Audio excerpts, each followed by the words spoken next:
Not the entire Bill of Rights in plain English. By Carlin, Claude, Miles, and Alma. Hey Alma, how are you? Not good. Why is that, Alma? I don't understand what the Constitution does for us. The Constitution helps us a lot. Really, how?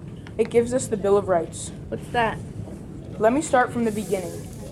After the Constitution was made, there was a set of 10 amendments or changes in the Constitution.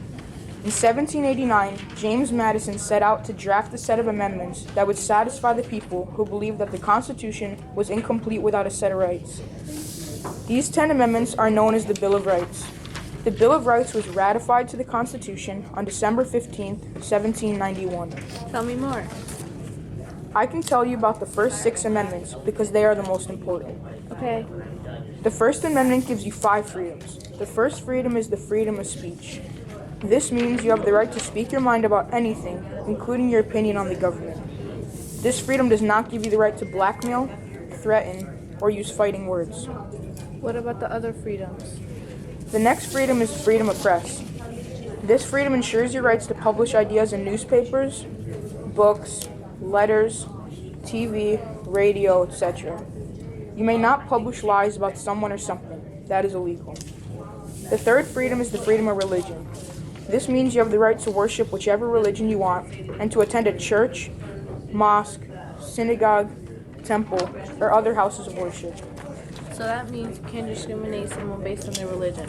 Exactly. The next freedom is the freedom of assembly, which means you have the right to meet peacefully in groups.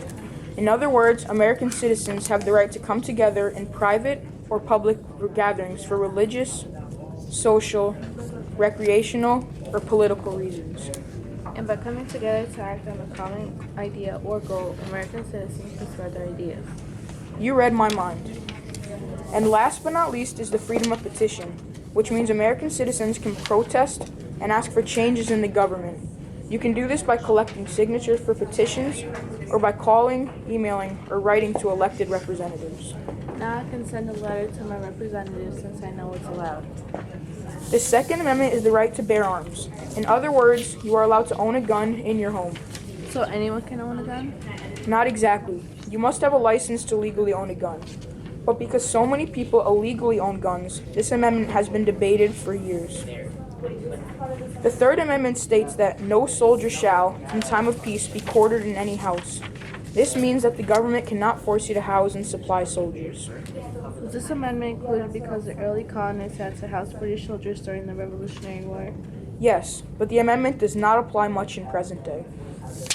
The Fourth Amendment has to do with search and seizure and helps to protect your privacy. The amendment says that an official cannot search your home or personal property without a warrant or a judge. A warrant is an official document allowing personal property to be searched. The Fifth Amendment gives you rights to people accused of crimes. These rights include the right to remain silent so you do not have to speak against yourself. Double jeopardy is not allowed, which means you cannot be tried for the same crime twice. Finally, in a criminal case, you do not have to be a witness against yourself. That's good to know. The last amendment that I'll talk to you about is the Sixth Amendment.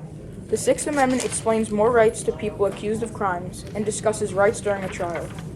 The amendment states that you have the right to a speedy trial, the right to a jury, and the right to an attorney or lawyer if you cannot afford one. You also have the right to be informed of what you've been accused of. Okay, I get it now. The Constitution gives us the Bill of Rights. The Bill of Rights gives us many important amendments that protect our freedoms and privacy, protect us from the power of government, and gives us rights where we are accused of crimes.